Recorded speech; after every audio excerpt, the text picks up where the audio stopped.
Hey, what's up, y'all? So it is antelope season, and during our From Field to Table events, we are getting more and more new hunters that want to see what the full experience is all about. And once they've gone through the entire thing, it gets in their blood. And so the first thing they start asking about is like, hey, let's start talking about some Western hunting. What would you recommend? And without hesitation, the first thing that I always recommend if you're doing your first Western hunt, actually it doesn't even have to be your first, but for your first, antelope hunting. Here's why. One, it's a ton of fun. You can go with your buddies.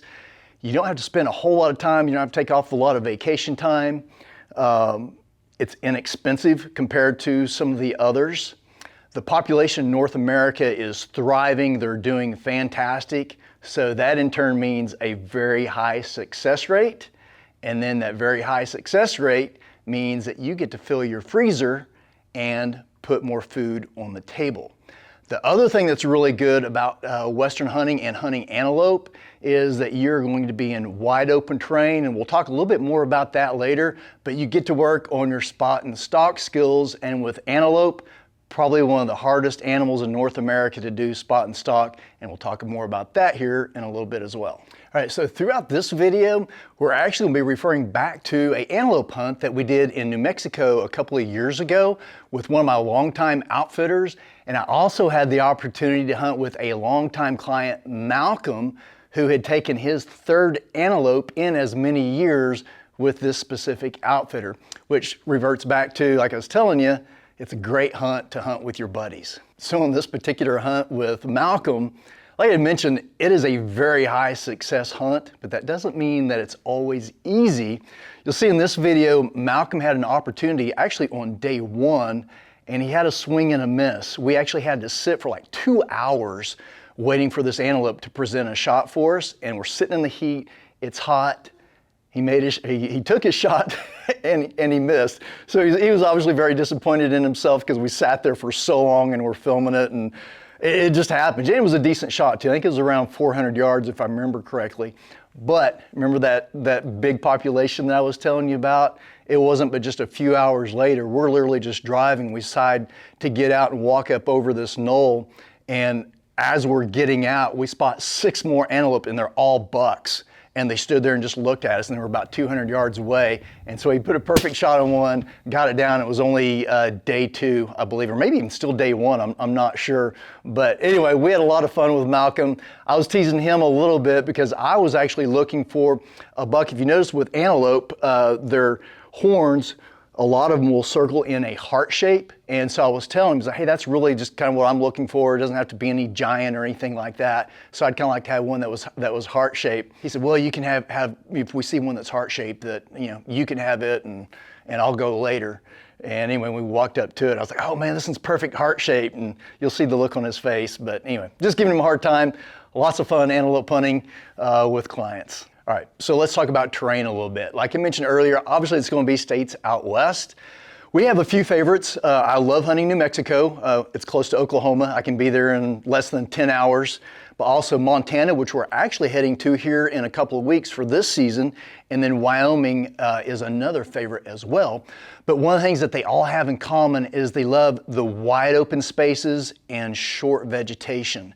Now, if you ever do a drive out west, and we drive out to Utah quite a bit, so we're going through Colorado, we're going through Wyoming, and then finally into Utah. As you're driving the highways, if you look off either side of the highway, you're going to see antelope, and that's the type of terrain that they like.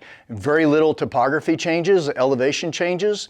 The reason for that is because it plays to their strengths, which is their eyesight and their speed. So, their eyesight. If you, you guys use binoculars. So when you're using 10 power binoculars, that is very similar to how antelope see, with the exception of they have a 320 degree view. So if you move, they're going to see you. They can see extremely well. Then if you start to approach them, they're just going to outrun you. They can actually top out to over 50 miles an hour. That's fast. So with that fantastic eyesight and the speed, that's obviously a bit of disadvantage to us as hunters. And that's also one of the reasons that you hear about average shot distance being a little bit longer than what you do on other hunts. Because remember, you're just out in the wide open.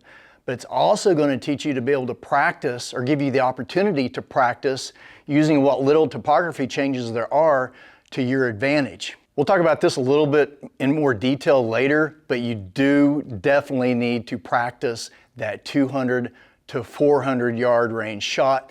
You'll hear of shots further than that, but in my experience, it's really not necessary. In fact, most shots that I've done has been in that 200, maybe just a little bit over range. Now, with that being said, this particular hunt, we got nailed down at 500 yards. He spotted us, he had been bedded down, he spotted us, he stood up, and we didn't have anywhere else to go. We're out in the wide open, no place to hide. So, as I mentioned earlier, I took a shot using what's really most common for most people, and is the shot that I've used more than any other on all the antelope hunts I've done, and that's in a seated position using a tripod. Now, with a steady shot and a little bit of luck, I was able to pull it off and put him down. Oh, moly. Got him. Rolled him up. Good shot. Good game plan, brother. So like you just saw in this video, that seated position using a tripod has been the most common for me. One, trying to get prone, there's usually a lot of brush in the way, even though it's, maybe only 6 to 12 inches tall, maybe a little bit taller than that. Getting the prone position, you can't get your optic or your rifle up over it. Standing isn't near as steady as sitting. In fact, my very first antelope that I ever took years and years and years ago was standing off of a tripod, and I have no idea how I got it, but I did. But seated off of that tripod is definitely the most common for me. In fact, what we'll do, we'll put a small clip in here to take you to a video that we've done on some of our shooting tips to show you how to get steady seated off of a tripod. Okay, so let's talk about prepping for your hunt and what you actually need. So as we mentioned several times already, hunts are going to be out west, but the seasons are typically from August to October, early October. So that means it's going to be a warm hunt. So as far as your camo, whatever it is that you're going to wear, I've hunted them in jeans and I've hunted them in full camo. So obviously a lightweight camo. We're huge fans of Kryptek, so I use a lot of their early season stuff. And I still wear long sleeves just to keep the sun off of me as well. But anyway, the cool thing about antelope hunting is you don't have to have a ton of gear.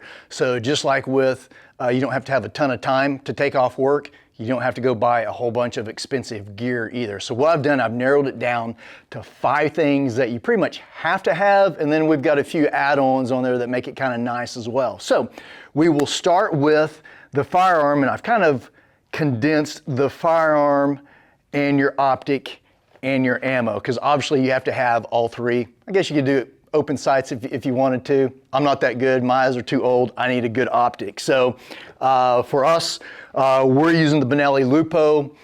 We could get into calibers, and everybody has their own opinion about it. I use a 6.5 Creedmoor and almost all of mine. I think maybe my very first one I used a 7 mag, but 6.5 Creedmoor on pretty much all my other ones. We use Zeiss optics and then Federal ammunition. My last 2, I used Fusion with it, 140 grain. So obviously you have to have a weapon to be able to put the animal down. Another one that is a must is a good pair of binos. I use the Zeiss RFs, which has a rangefinder in them, and it gives me a lot of my data as far as where I need to put my holds or my elevation that I need to dial to. So really good clear glass, because you'll spend a lot of time behind them. The other thing is something to get steady on. As you saw in the video, I was on a bog. Now this is a Death Grip. This is their newer Sherpa. It's their lighter weight one, but it has a head on it or a vise, and when you sit down I can actually lock it in. And sometimes if you're at those further distances, you'll have time to do that. If you're closer, you probably won't. But a good tripod to get steady on is another one. And then you need a pack to carry everything in. So just a light day pack. There's a lot of good ones out there. We're fans of, we love Eberly stock.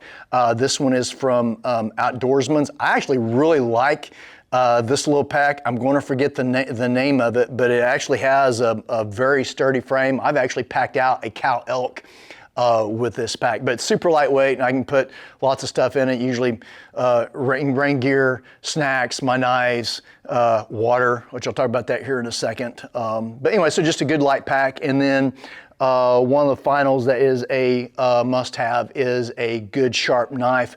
We're big fans of Montana Knife Company. All American made. We're huge fans of theirs. They actually have one, and I own actually a couple of them that they call the Speed Goat, which is a nickname for Antelope. And I wasn't smart enough to bring that one with me to film this for you, but this one's called the BlackFoot, and it's just a perfect size, and it's got its own sheath that it comes with as well. So anyway, a good sharp knife. And then some of the add-ons. One, I would almost put this on a must-have list, is a good pair of leather gloves. I actually use a little bit thicker gloves from Kryptek. The reason being, out in that terrain, there's going to be something that's going to stick you and poke you. So there's either going to be sandburrs and or thorns. And so if you're having to do a stalk and crawl on your hands and knees, you want something to protect your hands, because I've gotten a handful of thorns, actually sandburrs, before. So that's one to add in. The other one, which is just kind of a no-brainer, make sure you have lots of water. Whether it's, you're just buying, the plastic bottles from the convenience store, if you have a bladder system, whatever, because like I said, August to October, especially those earlier hunts, it gets hot. And you do not want to get dehydrated. I had that happen on an archery hunt, a spot and stock, and I put an arrow in an antelope, and we had to track him for quite a ways. And I got so dehydrated I couldn't even pull my bow back because we'd left my pack and we didn't bring it with us. So definitely lots of water on there as well. And then there's a few other things that you can put in, lots of snacks and things like that. But other than that, those are the 5 main things that you definitely have to have. And I'll put a link below of all the gear that we use in the description for this particular hunt.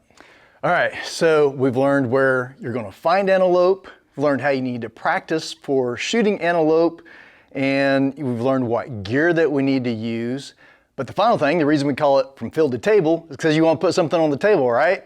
So I don't know why, but for some reason in some circles, antelope gets a bad rap as far as being good to eat. And it is truly one of my favorites. It's really good. Several of our chefs say the same thing. It's one of their favorites as well. So one of the things that you guys can do is, I'll put a link in the description below, and we have several videos specifically on cooking antelope. So make sure you check those out. It'll give you some ideas on how to prepare antelope. And other than that, man, I hope you guys enjoyed this video, and we'll see you guys on the next video.